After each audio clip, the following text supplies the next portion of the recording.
Thanks for choosing this free Anfield Index podcast. If you'd prefer to listen to this or any of our other shows without adverts, then now's the time to check out Anfield Index Pro. With AI Pro, you can supercharge your entire listening experience.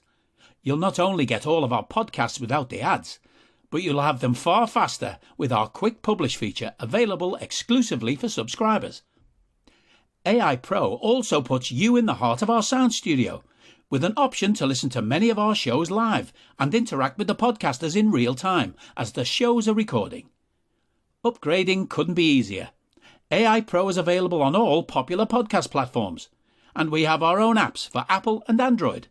Just head on over to AnfieldIndexPro.com and get started today.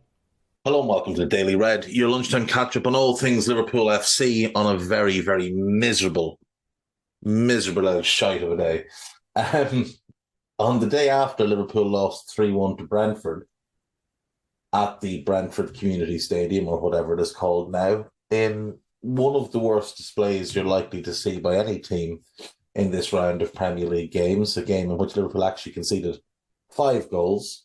2 were rightly ruled off. And look, you could make a case that there were 2 others that should have been ruled off. The first goal hits Ben Mee's hand before it hits Ibu's knee and deflects into the net. And the third one, there is a hint of a foul on Kanate, but he needs to be really much stronger than that. But Liverpool didn't deserve anything from the game. They deserved to lose. Their performance was one of a losing team. In the same way that they deserved to lose against Leicester, but Wood Faze did us 2 enormous favours with 2 ridiculous incidents that you couldn't repeat if you tried. We weren't very good against Aston Villa either, is the truth of it.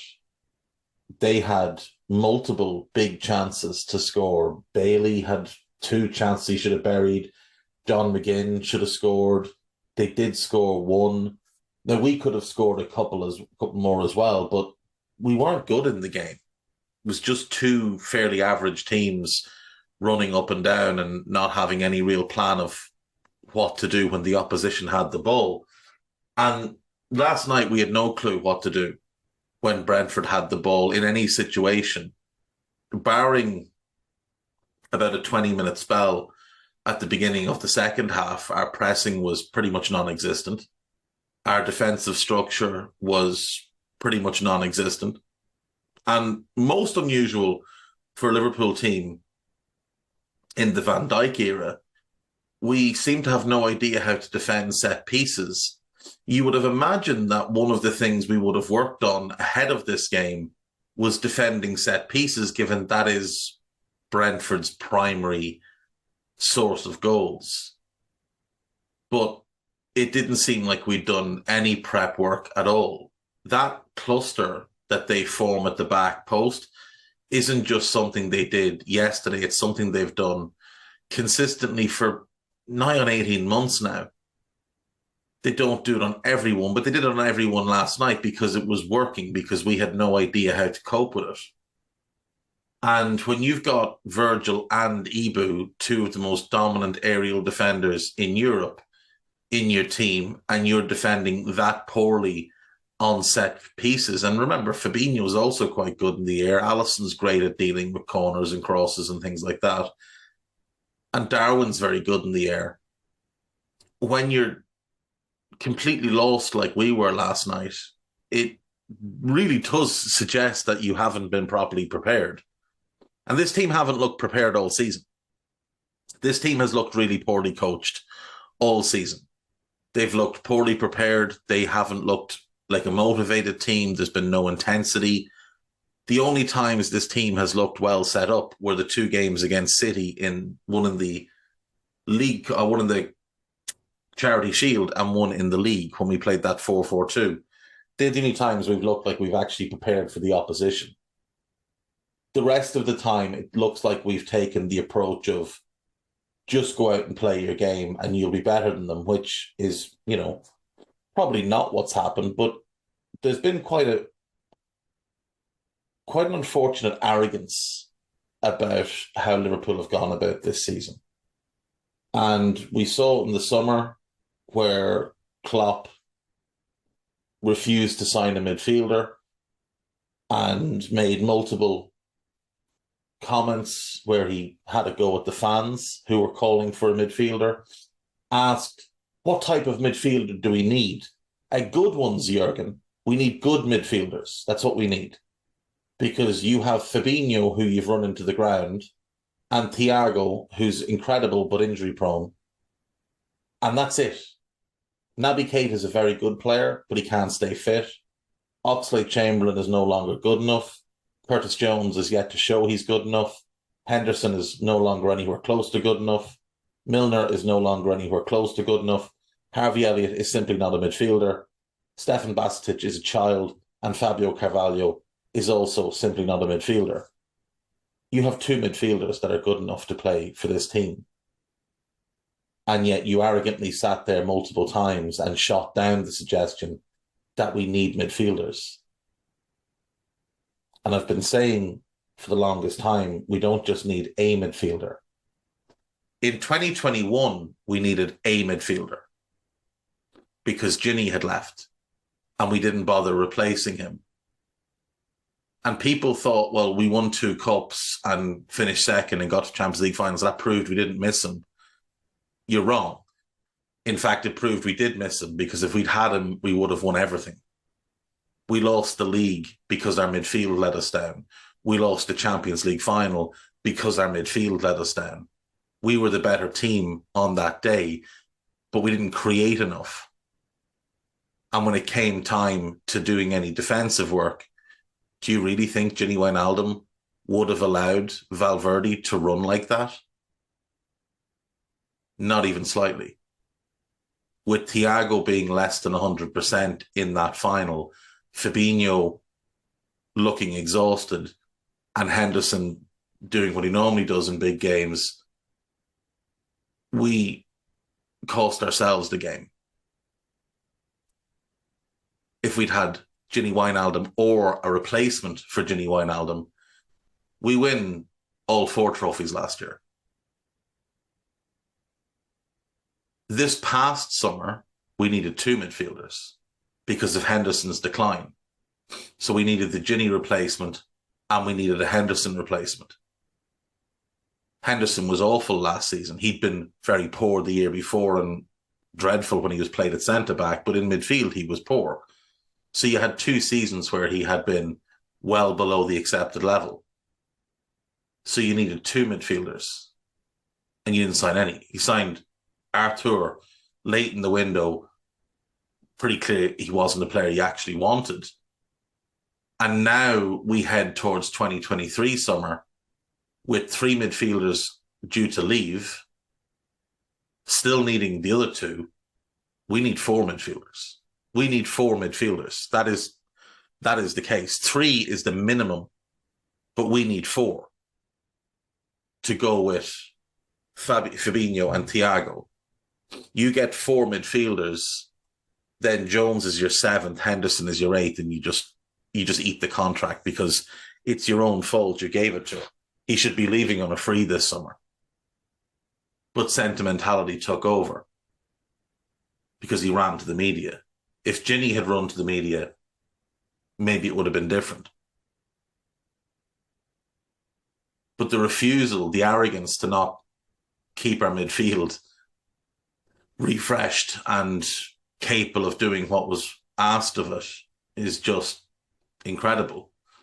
And, you know, you can't, in this day and age, you can't criticize the manager or you get told to go and support City.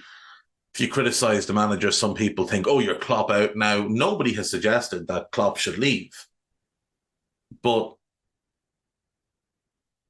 Jurgen needs to sort this out because everything that's gone wrong is on him because he's the manager and he is the one with the most power.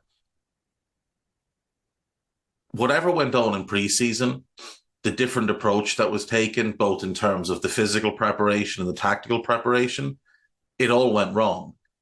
Ultimately, that's on him. Even if it's Pep and Linders who oversaw those things, Klopp gave him the go-ahead to do that. So it's on Klopp. The players not being prepared for games, not being motivated for games, that's on Jurgen. Poor team selection and poor substitutions is on Jurgen. The transfer policy being so drastically changed from what made us great, that's also on Jurgen, because ultimately he has final say.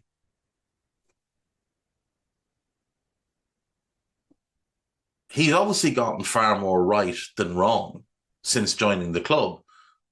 But over the last couple of years, since we won the title, there's been a number of mistakes made. And they ultimately sit at his feet because he is the one in charge. And he needs to be the one to turn this around. He needs to rectify this. But this is the second season out of 3 that we're just throwing away. When we have Alisson, Virgil, Thiago, and Mo in their primes, we're throwing away another season. And it's to the point now where if we get 4th, it'll be celebrated. Because you remember people celebrated 3rd in 2021. Oh, we overcame the injuries. We shouldn't have been needing to overcome those injuries. We should have been in a position where we could deal with those injuries. You go into a season with 3 centre-backs where 2 of them have career-long track records of being injury-prone. You can't be surprised that they get injured. Yes, Virgil getting injured couldn't have been planned for. But Joel and Joe tore his ACL at 17 and he's been injury-prone since. Matip has been injury-prone his whole career. Since doing his ankle when he was at Schalke. I think he was about 22 at the time. You can't be surprised when they get injured. And if both of them had got injured, but Virgil was still there, we still would have had Nat Phillips or Reece Williams playing next to him, which isn't acceptable. Poor planning has hammered us in recent years. And Jurgen really needs to take a step back and look at the state of that midfield group.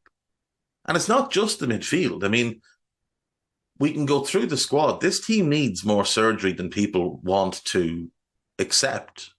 Some of it is because there are players in the squad who'll move on. And some of it is because there are players in the squad who simply aren't good enough or aren't fit for the purpose that Jurgen is using them for. Myself and Carl will do a scouted at some point in this week where we'll go through the squad and do, keep, sell, or loan on each player. But, take, for example, the goalkeeping position, right? We know Alisson's the best in the world, but Kelleher,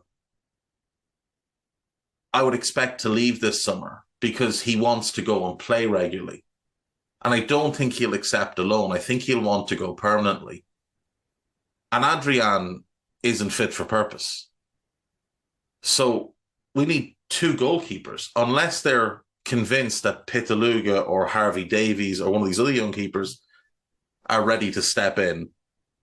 We'll need 2 goalkeepers. We'll need at least one, and maybe one of the youngsters is able to step in. Calvin Ramsey has missed most of this season through injury or whatever's going on, but we really could do with a grown-up backup to Trent. Milner's been used there. Milner's not a right back. He's never been a right back, and he's never been a good right back when he's used there.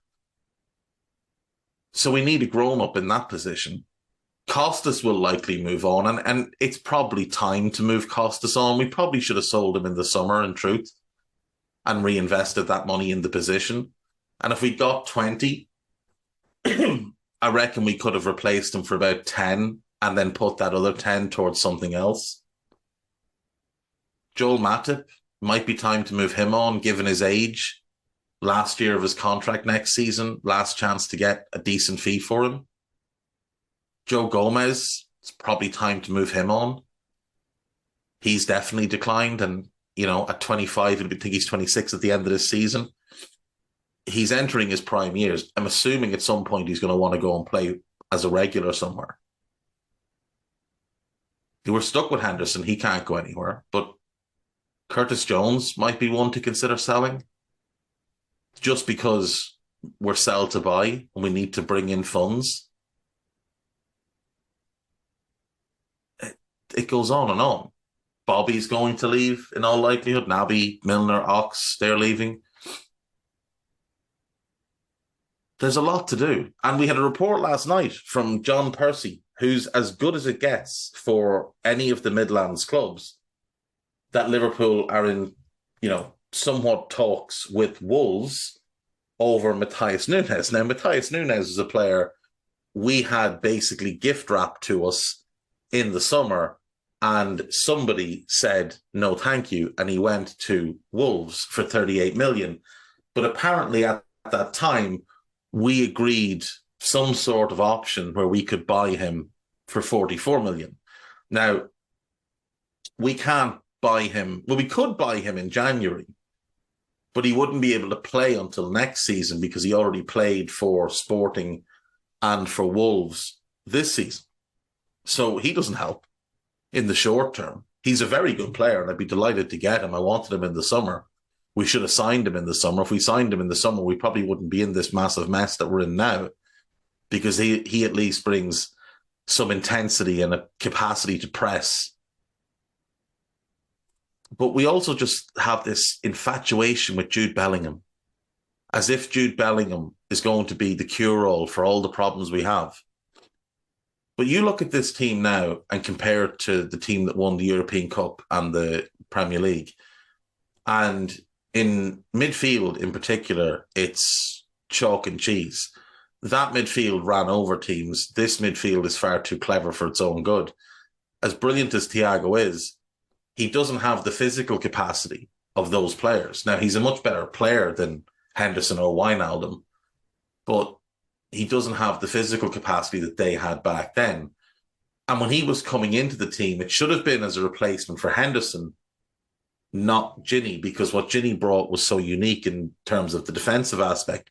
Henderson was the one that had more on-ball responsibility, and that's what ultimately you want Thiago doing.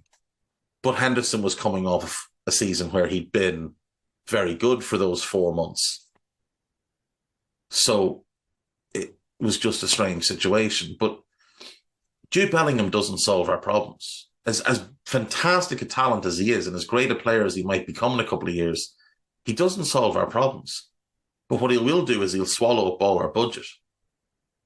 And for the 130 million you'll pay for him, you could probably get 3 midfielders. I think you could get Caicedo, Manu Kone, and Ugarte for not a whole lot more than you'd pay for just Jude. And if you go Kone on the right as a dynamic box-to-box ball winner, which is primarily what Henderson's role was, Ugarte as a 6, as the long-term replacement for Fabinho, and Caicedo on the left replacing what Gini Wijnaldum brought us, with Fabinho, with Thiago as heavy rotation pieces. Like I said, I think we need 4. I'd love to go and get someone like Yunus Musa. If it's true that he has a low buyout clause, I'd love to get him. Another high intensity, high energy, aggressive ball winning type. And then you still have Henderson. So there's 7. And Musa would help towards the homegrown tally sooner than Jude would, if you're worried about the homegrown nonsense. You can keep Jones if you want. You can keep him, you can keep Tyler Morton, you can fill the squad out with some of them. But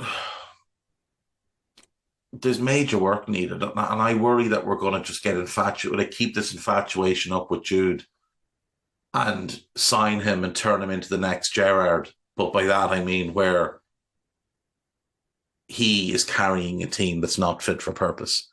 Because by the time Jude is ready to really be a top-level player, Thiago will be gone, Virgil's probably gone or close to gone, Mo the same, Ali will be in his later years.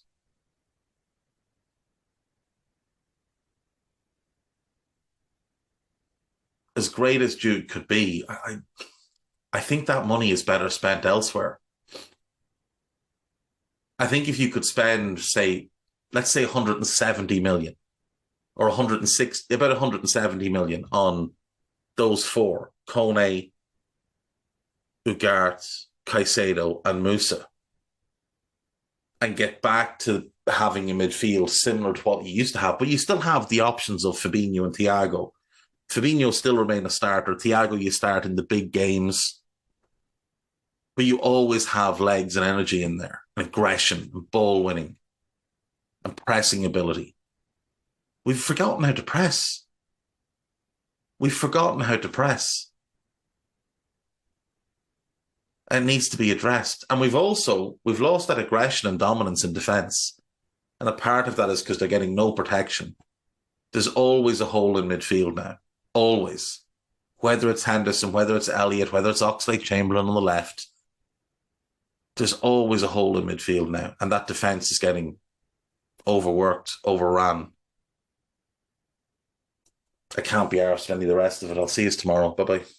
We hope you enjoyed listening to this Anfield Index show. Please be sure to subscribe to our channel so future podcasts find their way to your device automatically. There's nothing quite like fan engagement, and we'd love to know what you think of anything discussed on this show. The best way to get in touch is over on our free Discord community, where both podcasters and listeners debate the hottest LFC topics 24/7.